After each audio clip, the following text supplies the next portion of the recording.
Hello again, Glitch Ripper here, aka the original card game for the win, and I'm going to be showing off a bit of something that's kind of developed recently. There's a bit of just, I guess you could say a little bit of rebranding, and you might see it up there on the screen, a Midweek Magic.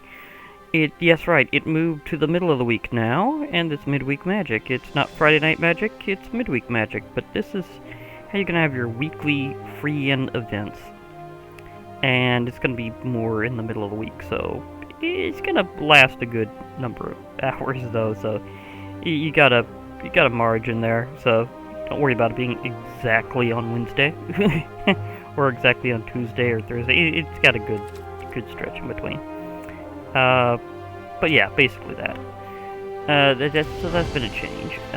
One other thing I'd like to just kind of show here, and it is interesting how that turns off the sound, but anyhow, it's just an interesting little note I've got about, for those of you out there using Arena Assistant, it's just kind of how it tracks things in a very particular way, and it's just kind of got it where I'm thinking, well, that's one way to look at collecting a set.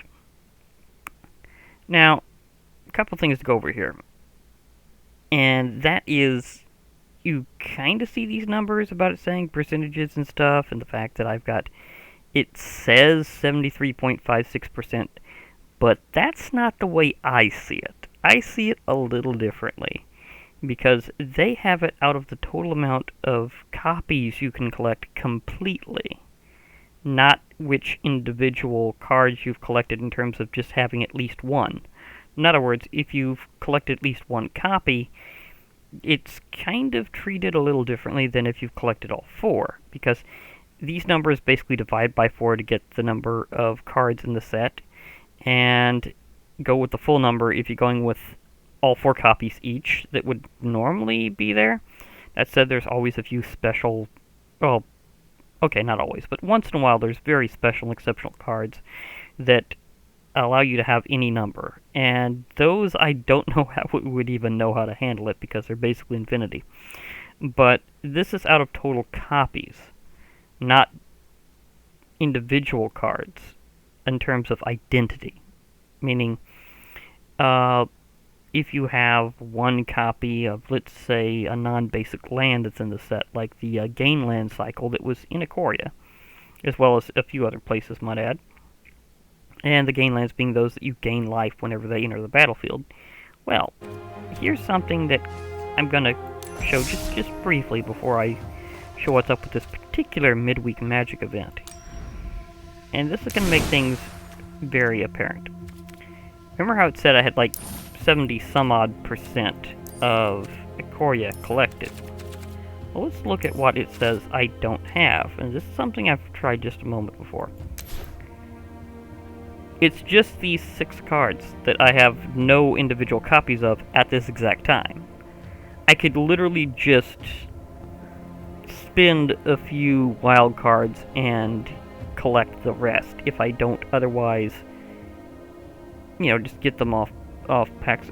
Well, actually, right now they've rotated out Korea in terms of getting them as like additional packs on Mastery Pass and like individual card rewards in terms of it being like from this set. So it's one of the things where I might just say grab it with a few wildcards. But for me, having a complete set isn't necessarily always about having those 4 copies of everything.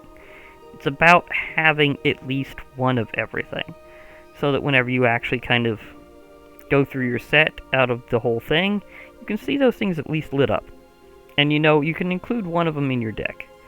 You might not be able to include 4 copies, but you can include at least one in your deck. And it's important in more than one way, as Brawl becomes a bit more and more like Commander, and it's already a singleton style.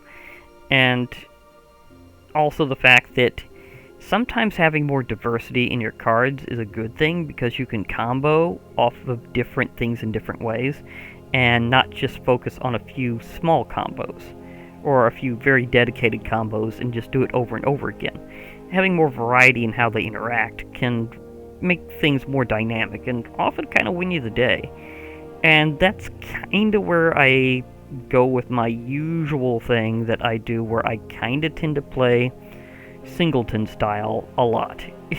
Even if it's not normally how, like, it's like, even if it's not normally a limitation in the format, I tend to play singleton style in a lot of things with a few exceptions.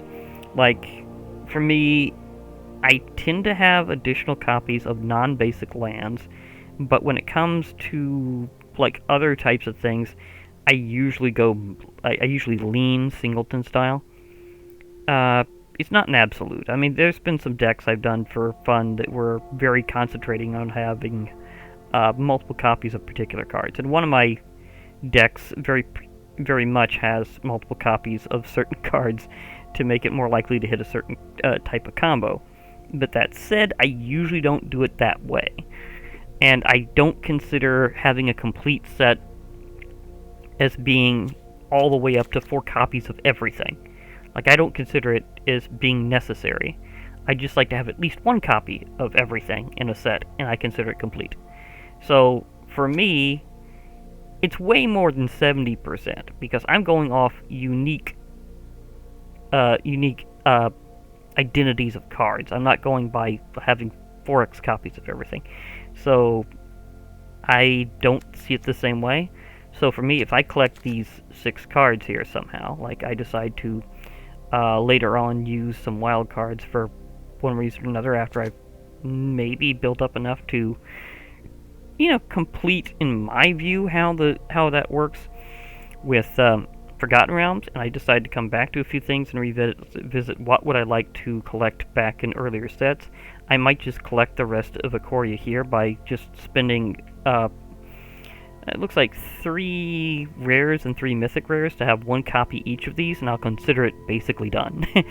like, okay, I've collected the whole set. I've got 1 of everything, and I mean everything. So, yeah, that would be, for me, complete. I'm not as concerned with having 4 copies of legitimately everything as apparently, the game itself is, and most players for that matter. I mean, some things yeah, some things no. But it's different for how I do things, so I'm not as worried about that in terms of calling it a complete set anyhow. And here's even the announcement: Friday Night Magic at Home is now Midweek Magic. So it's basically just saying it's midweek instead of Friday. So, yeah. Now, the event currently is very interesting as to what it actually is, because there's also some other news I'm going to be kind of announcing here before I actually do the event, and that's what this one's about. Is future standard precons, because we're going to have another rotation for standard upcoming. I'm not as big on that anymore as I used to be, in terms of being standard with everything, but because I more overall prefer a style more similar to historic, so I tend to go that route very quickly. So I haven't really been playing much of standard at all recently, and it's basically because I prefer to have like my real actual options rather than being limited to only recent sets. That said, however, there's something very special about how they treat this. Every time they have a major rotation, they also have new pre-constructed decks. And these are handed out to all players, whether they're new players or those who've been here already. And the thing about it is, when they do this, it has a very special variation of copy protection. This variation is, if you already have enough copies of a given card that would otherwise be in one of these pre-constructed decks, you don't get additional copies. So it doesn't count as just giving you that that many copies of everything in the deck. Now, it acts as if you already had the copy, then it considers it basically is automatically selected in that deck. However, if you don't have a card or you don't have enough copies, it'll give you the difference whenever they do this. So, if you don't have a particular card and it's got copy in the pre-constructed deck, whenever they give everybody these particular decks, then you get that card basically as a bonus for free whenever they do this. And you don't have to spend any wild cards or do anything like that. if it has extra copies in a pre-constructed deck, and you've already got the base card, it basically gives you the extra copies that you'd need to otherwise complete that part of the pre-constructed deck. That's very interesting because, especially for me, because in my case it wasn't so much that I didn't want to collect certain sets, it was that I couldn't for a while, and I've been able to collect some of them since, because I've been kind of getting caught up just by what stuff I've been able to obtain over time. But the thing about it is, I had this moment back, and you may already know this, but my computer decided to die on me for a while, and I had to give it a serious reconstructive computer surgery, and that was definitely intense. But during that time, I wasn't able to do diddly squat with my computer. This included doing YouTube and doing games that I wanted to play. So I was basically, and I was also out of contact with a good portion of my family, let's put it that way. So it was kind of a time where things were not going very well. And that was also the same time Zendikar released for Zendikar Rising, and I didn't get much of that. And the same thing can be sort of said for Core Set 2021. So for that set or two during that time, I had a hard time being able to do anything about it because my computer was out, so I wasn't able to play the game and wasn't able to, just keep up with that mastery pass and just go with the usual like daily stuff and just rack up the collection as I went. So there is a lot out of Zendikar Rising that I haven't got. Now, on the other hand, Core Set 2021 is going to be rotating out whenever the actual rotation hits. That's going to be in September when the actual rotation happens. But before that, we are going to get these pre-constructed decks much earlier. Right now, I'm doing this in July, but in August of 2021, I should say, we're going to be getting these pre-constructed decks. They're going to be kind of preparing for the new standard rotation, and at the same time, the fact is, they're just something that they do periodically is give out these decks to everybody. And I'd kind of like to go over what we got here. So these, it's like 10 decks. That's actually a lot. And sure, I've got a lot out of what these actually are, but at the same time, there's some things I don't have because, again, collection issues. And also some things you're just starting to collect anyhow because this is kind of still semi-early on in Forgotten Realms. And again, I absolutely love the set, so we'll try to get at least one of everything in it. Like, straight up period. Now, there's a lot of these things that you may already have, but remember that this is going to be something that is good for both new and ongoing players. And the sets that these are going to be include Zendikar Rising, Kaldheim, Strixhaven, and Forgotten Realms. Those 4 sets will be remaining after rotation in addition to things that are upcoming. So all the sets that's going to be coming after Forgotten Realms will also be in the rotation until the next rotation. So that's just also something to consider. So, and since I've been hearing we're going to be having some another revisiting of Innistrad, that's going to be interesting.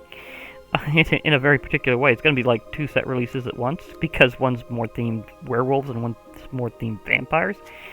So that's going to be something. So as I just kind of scroll over these, just this thing that this is going to be cards you're going to get regardless of whether or not you had them. But you'll only get up to the number of copies included in the deck. You won't, like for example, for this one here, if you already have 1 copy, you will not be awarded 3 additional copies. You'll be awarded 2 because you already had the 1 copy. And so just think of it that way, as to how I'm describing how this works. So just think of what all is in this deck, and you're getting the idea that you're going to get a lot of stuff whenever this comes up. Some which is very good to consider, and some of which are mythic rare. So if you struggle with your odds, like you have bad luck, then Well, that'll solve that problem for certain cards if you're trying to collect them before, so there's that thought.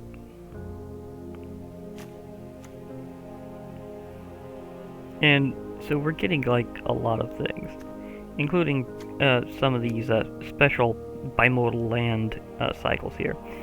And these can be pretty good because they don't come to the battlefield tapped or anything. It's just like choose which color you need at the time.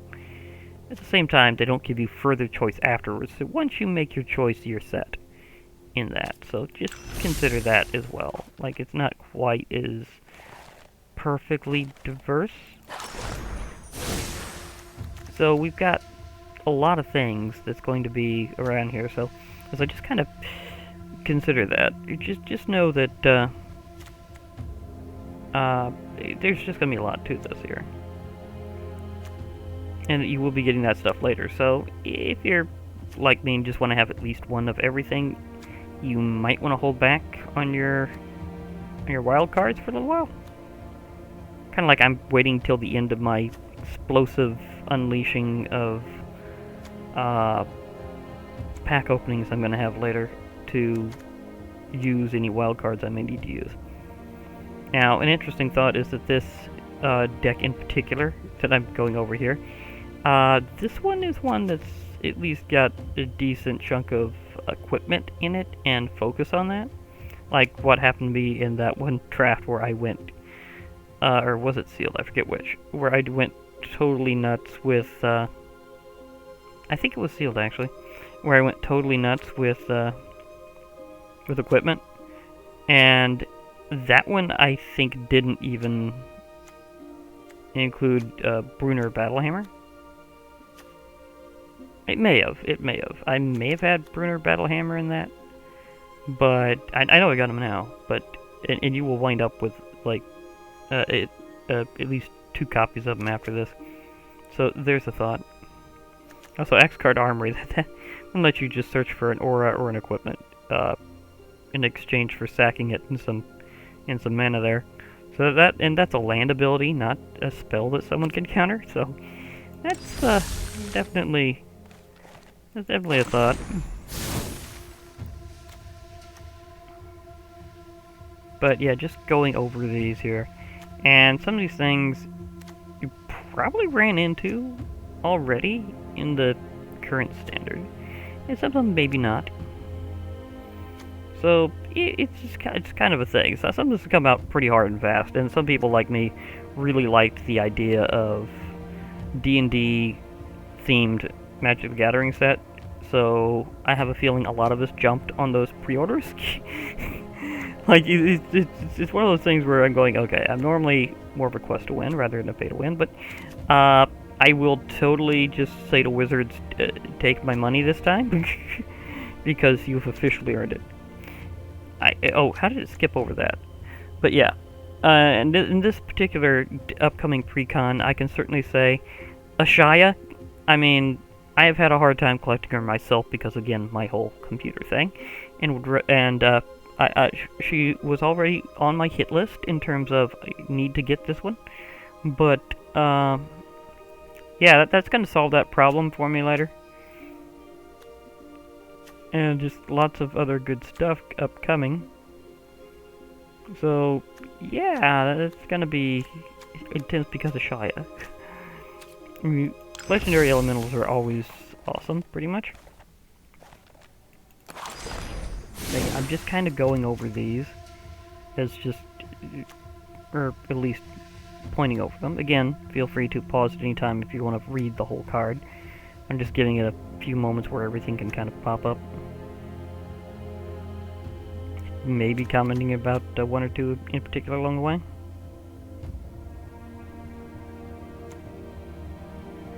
But yeah, so there's some of these that are just more of a thing than others.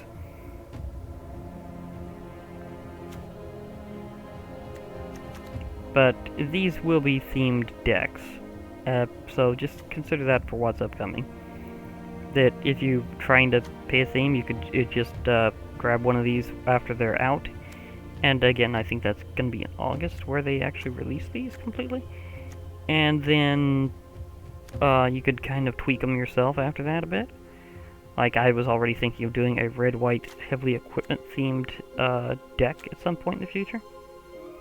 So, me and Bruno are gonna have quite a time. Let's just put it that way.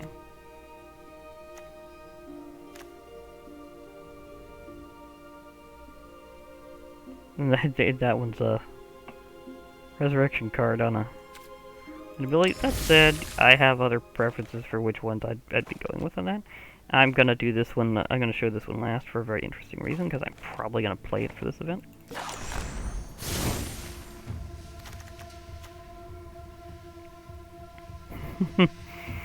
Multiple choice is very interesting, and they have the classic final answer of all the above. I just find that interesting reference, just how its actual dynamic works. It's just like all multiple point, darn lips, all multiple choice quizzes you've ever had.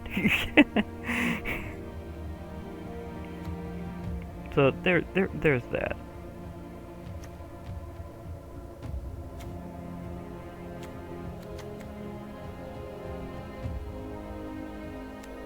But, yeah, again, some of these you may or may not have been having an issue getting hold of. Well, again, remember, it's going to basically be handled. And it's also interesting to note that Treasure has been a heavy, good theme in a lot of things ever since its release.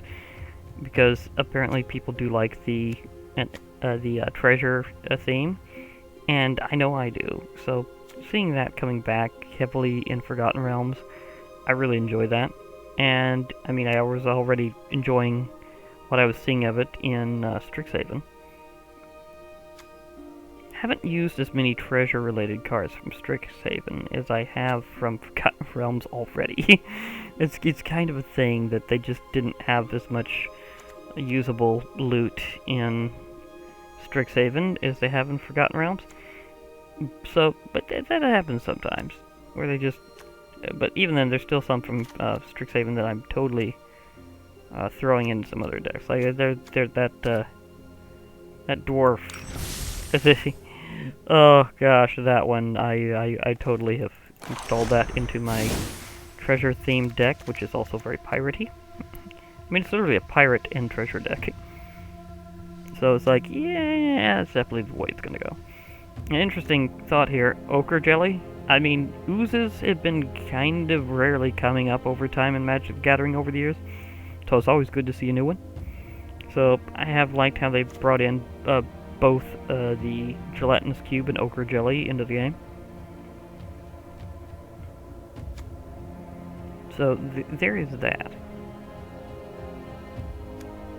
And I might even do just a straight up ooze related deck at some point. I've already got something that has a large amount of them, and that's I've got my Simic deck that I pop out once in a while. It has some serious ooze, but for big honking concentration on it, And oh, speaking of ooze, Oran Reef Ooze. I mean, this one, if you think of that ability, it just will make things progressively more ridiculous. Especially when it kind of combos with Ochre Jelly in and of itself, so... yeah... there's that. And of course, Grakma. That got... this one's kind of its own brand of ridiculous. But then again, you can say that for all Hydras. And not as crazy as some other Hydras I've used already, ironically. But still kind of ridiculous.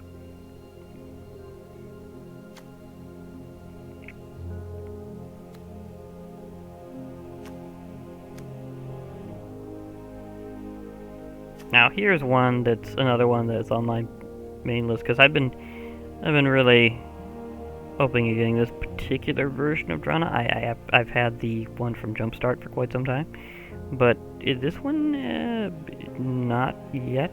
So I will have soon because of this, unless of course I get her randomly from a daily card reward. Then I would have her much sooner, obviously. But I'm definitely eyeing Drana there. I'm going, yes, thank you.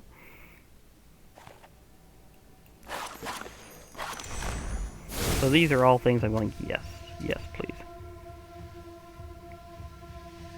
The Hellhound. Is Chandra happy that this is here? Probably. Oh, this guy really came in handy while I was doing some drafting. That was interesting.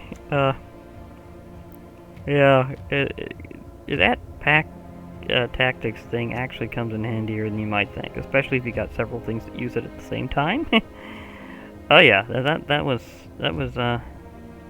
impressive. I still think that ability where something can't be blocked by creatures with power 2 or less, if I wanted to give it just a single, like, keyword ability name, which I think it really deserves because it has been through Magic the Gathering's history for so long, and worded exactly the same way, that I would just call it Awe. That a creature with Awe can't be blocked by creatures with power 2 or less. That's basically what I'm thinking. So this one basically has haste, awe, and a landfall ability. So just discussing that for a moment. And of course, again, pack tactics. Like this whole thing with the Savage Lands Precon deck, it has pack tactics in it, and if you got enough of that on the field, it would totally synergize. Because I've totally done that.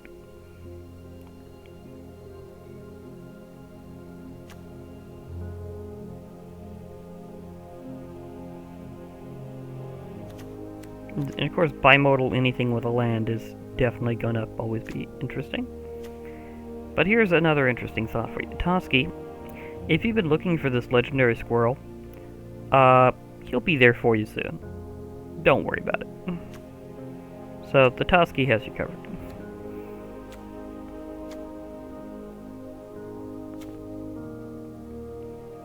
And that thing is, the Froghemoth is just ridiculous. I mean, it's so many ways, it's just ridiculous. And I can actually see scenarios of getting that to actually trigger on that guy's ability. Yeah, let's just say a few quick boosts and that combined up right, and it would be just ridiculous. So things are just gonna get roasted by this guy.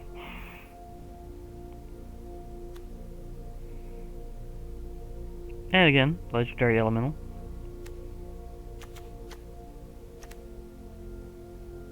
It's kind of funny how this one is one of the few ones with evolving wilds. Just saying.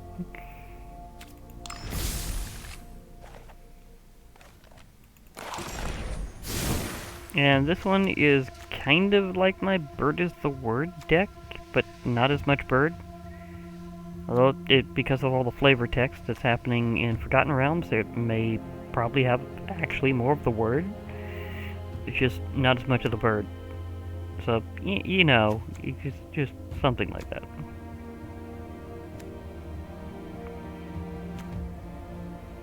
Now, that guy is gonna be ridiculous. Yeah. Like, your creatures are automatically safe when they become blocked. Yeah. Although, that would so backfire when it comes to tokens. Just saying. And here's the bird that is the word. It's Vega, the Watcher. Of course, there's other legendary birds. We also have angels. This is basically just a heavy flying deck.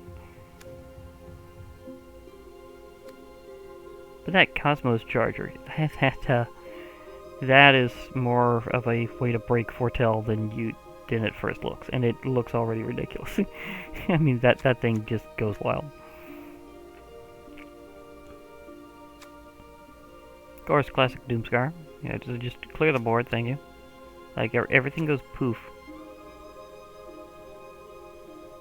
So, you'll also be getting some angels. So, if you've gotten into the angel theme, you will be getting more of them this way, if you haven't already gotten those. Okay, last couple of decks I'm kind of pointing over. Wait, did I do this one? Yeah, I did that one. I looked over that one. Okay, let's show off this one here. And this is great for just treasure decking it out anyhow, just because of these little guys. When they die, you get to either wither away a creature a little bit, or get a bit of loot. So, either way, good choice. So, yeah. And because it gets its choice of death effect, that's even better. And of course, again, the selection is from Forgotten Realms, Strixhaven, Kaldheim, and Zendikar Rising. So, just know it's going to be all stuff from those sets.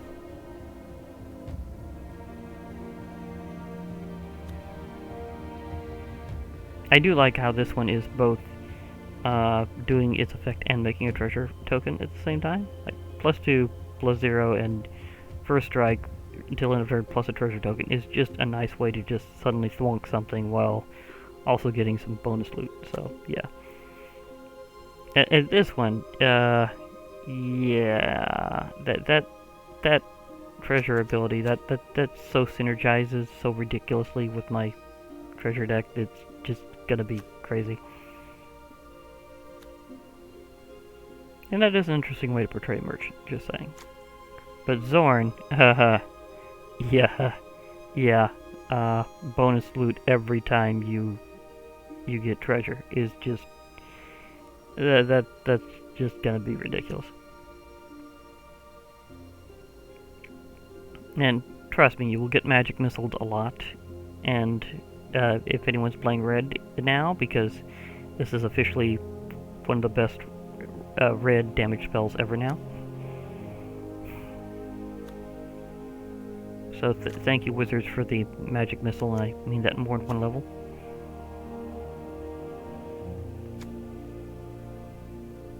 And that hoarding over. Yeah. If nobody gets rid of that thing, you will have more loot than you can use very quickly.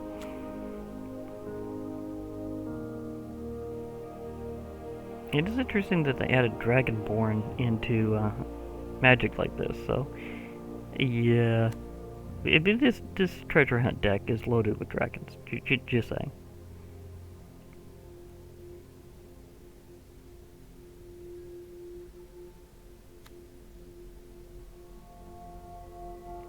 And of course, Orcus.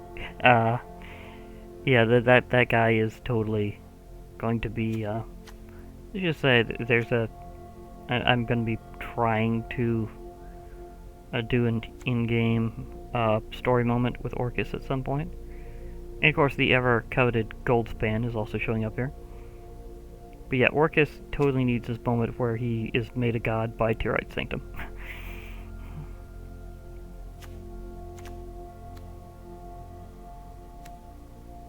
Because that's how he is in D&D. He's already been a risen deity, so yeah. And of course the last one I'm going to actually probably play for this event because I need white and black. We've got the one about dungeon delving. Lots of this is dungeon delving. This is also very special for a deck in another way, in particular, because this is perfectly combining certain aspects of both Zendikar and Forgotten Realms, because it basically has a full party included. Yeah, it literally has like a full party included in terms of having warriors, rogues, wizards, and clerics. So it has a full party. Plus Asarak himself. Asarak, the Arc Glitch. That guy has quite a history.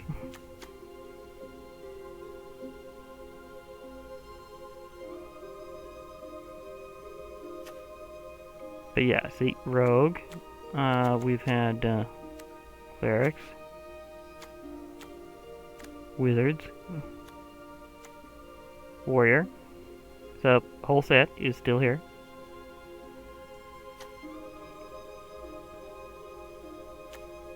So this is going to be one of the few times you might actually get a full party off a pre-constructed deck. So very much handling the whole dynamic. It was very much already based on D&D in terms of having a full party.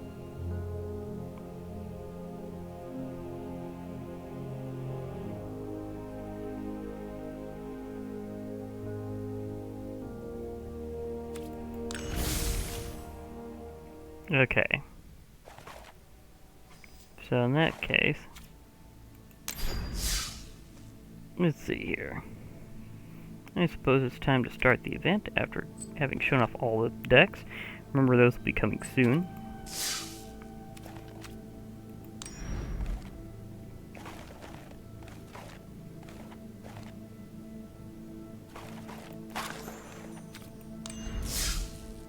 Dungeon delving being so based on the whole venture into the dungeon mechanic, I might finally, or at least I can say for the first time, actually complete a dungeon. We'll see, we'll see. This one's going to be very sacrificial in some very interesting ways.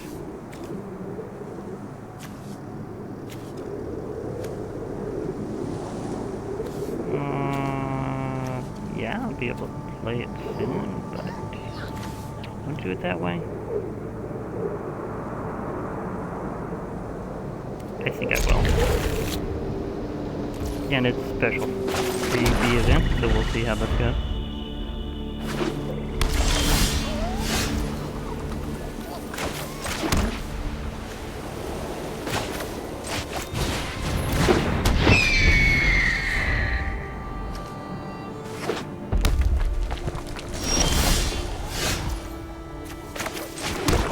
I'm gonna hold this guy back a little bit, kind of. Well, maybe not. It has more space in here.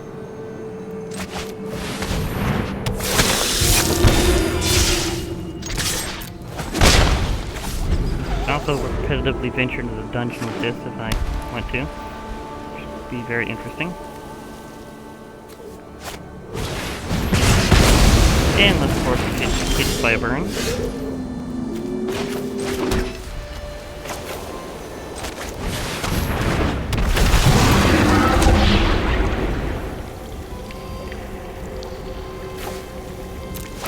I would like to get the god card, or not god card, god token from that venture at some point.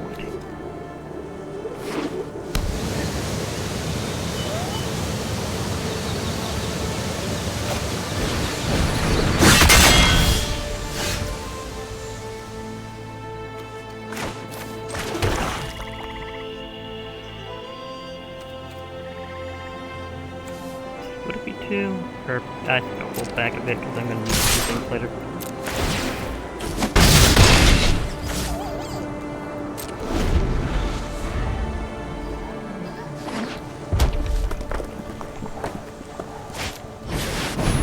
Oh, Brunner.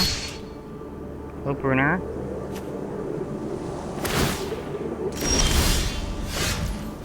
Okay. I totally see you there.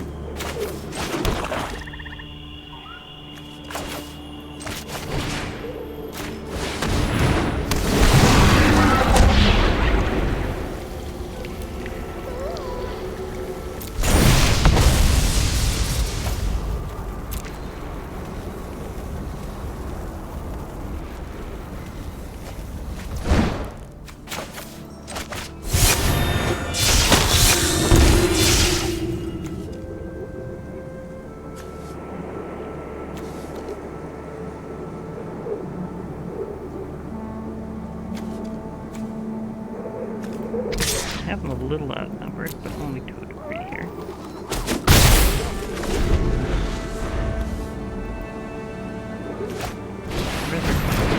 That one if I can get the ability. And I'm halfway through.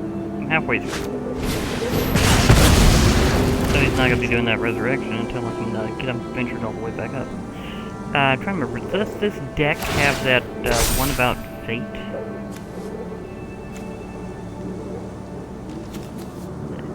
The one where they deny the grave and everything like?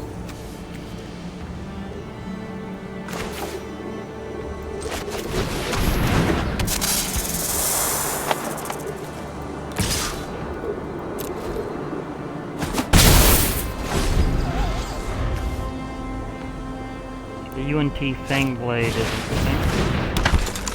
Ah, I see they got something else to block now.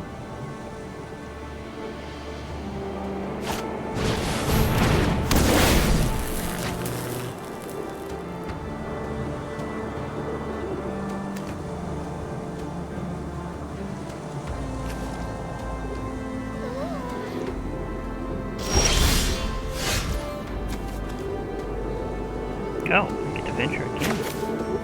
I like it.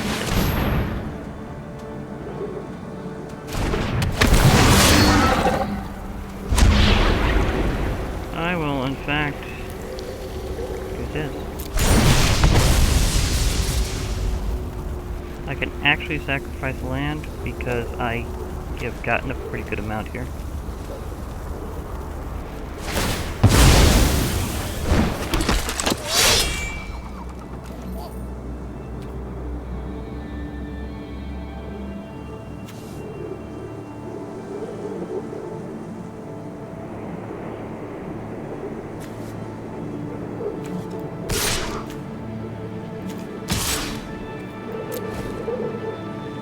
Okay, you two, charge in there.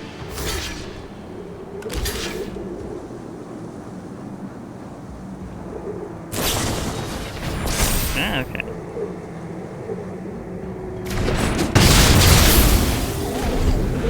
Well, that was till the end of turn, so.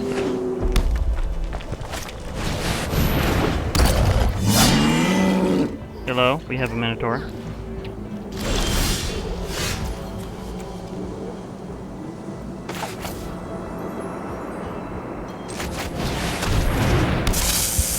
Now, will they let me venture, or will I kill something? Venture or a kill? It died. I got a kill. Fair enough. This guy's done his job, and I want that last venture, so.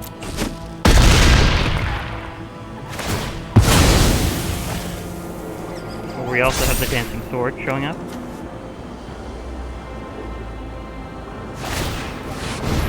Dancing sword is now equipped, which is just hilarious. Cloister Gargoyle. Okay, I get to do the last venture. I get to do the last venture. I get to complete this dungeon. So this is going to be the first dungeon I've completed. Yeah, of course. We get the trophy here. Yeah, legendary creature god horror. Yeah. It is, that's what I call a token. Okay.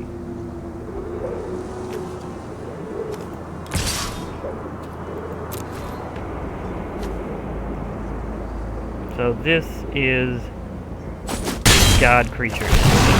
Okay. Do I want to go mining? Or do I want to... I think I want to go mining. Let's... Lost Mine Offender. Okay, I'd be getting the land back anyhow. Fireblade Charger is now up there.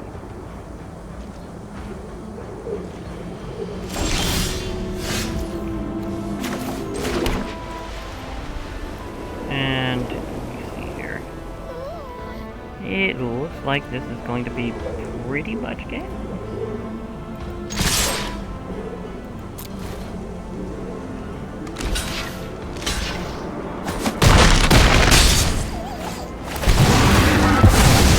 There. They fireballed me to space, but that's okay. I will probably take the goblin, actually. I don't need the treasure right now, I need the goblin. Get another instant venture, then I'll be able to get the dark full and drain their life away. But they realized they were screwed and they ran. Okay. I also get my my rare or mythic rare.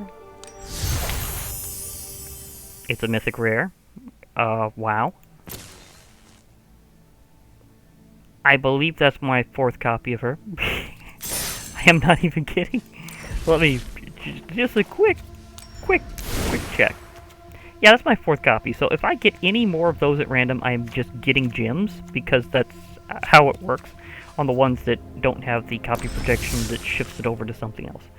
The ones that have it partial, I'll be getting gems. So, yeah. And, uh-oh.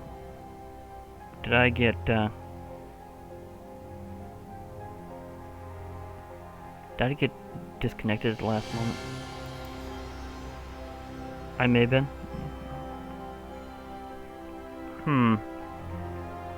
Well, that may have happened. I hope it...